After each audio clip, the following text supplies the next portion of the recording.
రాజశేఖర రెడ్డి గారు ముఖ్యమంత్రిగా ఉన్నప్పుడు రైతు రుణమాఫీ పథకాన్ని ప్రవేశపెడితే ఈ రోజు కూడా రాజశేఖర రెడ్డి గారిని రైతు పక్షపాతిగా ఆయన గుర్తొచ్చినప్పుడల్లా ఆయన చేసినటువంటి రుణమాఫీ పథకం, రైతులకు చేసినటువంటి రుణమాఫీ పథకం గుర్తొస్తూ ఉంటుంది. ఆనాడు ఆ రోజున రాజశేఖర రెడ్డి గారు రుణమాఫీ పథకం ద్వారా ఇచ్చినటువంటి మొత్తం కన్నా కూడా ఇది చాలా ఎక్కువ అన్నమాట.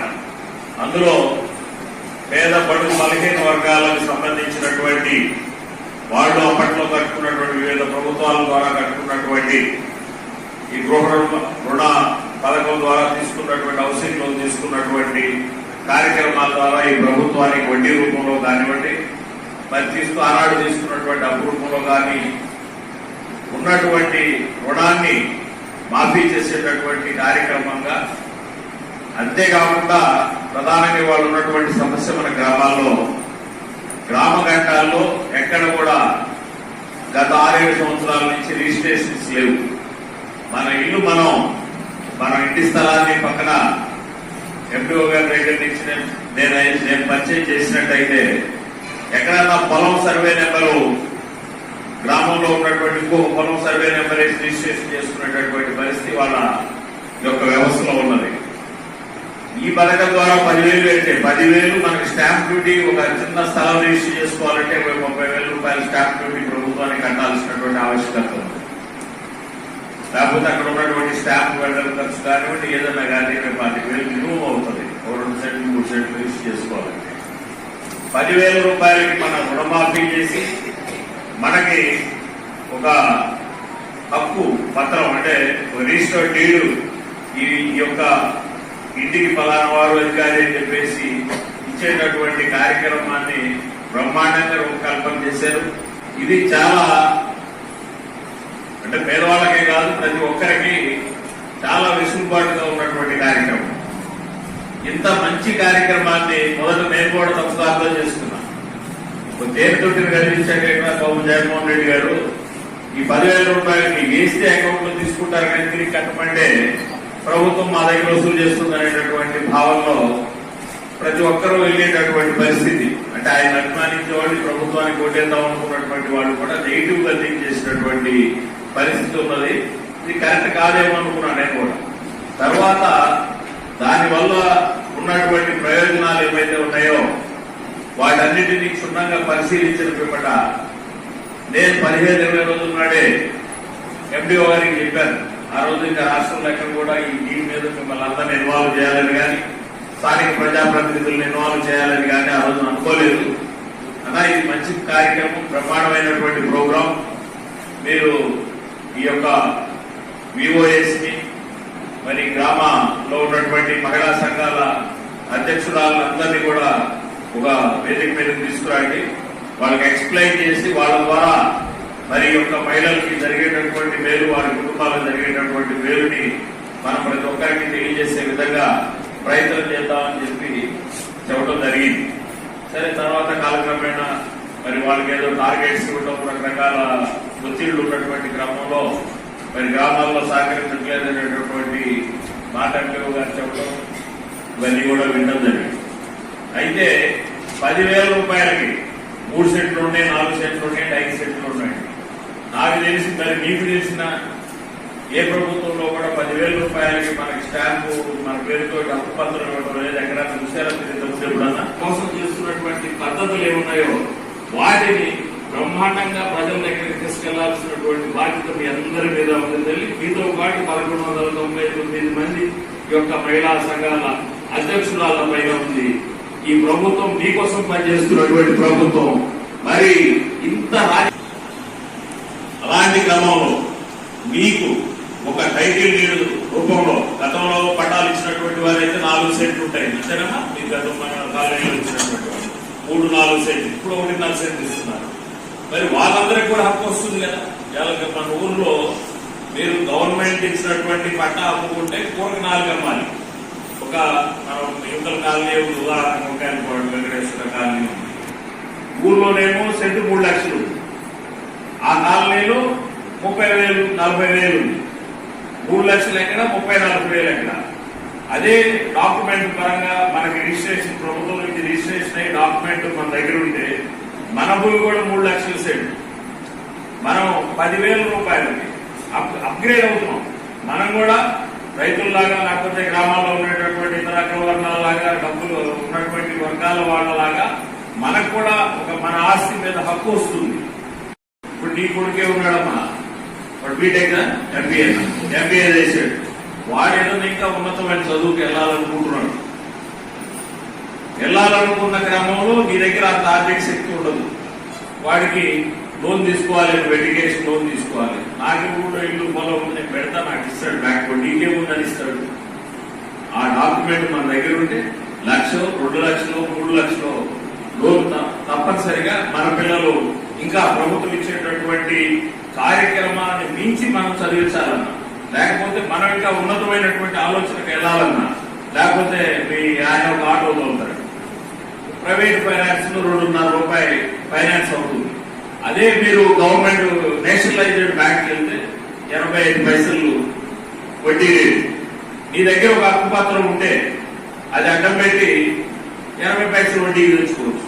2.5 రూపాయల వడ్డీకి కట్టడం ప్రైవేట్ ఫైనాన్స్ కి అవసరమా? 80 పైసల రూపాయలు ఆటో లోన్ తెచ్చుకోవడం మీకు ఉపయోగం అవుతుందా? ఇవన్నింటినీ కూడా ఇది మీకు 18,750 వేయగలే మీ అకౌంట్లో వేసుకొని 15,000 వేయగలే అమ్మఒడిలో తీసుకొని మళ్ళా ఇంకేమన్నా అదే మీరు 1000 పెడితే 10,000 ఇస్తారు. ఏ 10 జగనన్న తోడు 10,000 వేసుకొని అదే మీ యొక్క అప్పుని రద్దు చేస్తామమ్మా.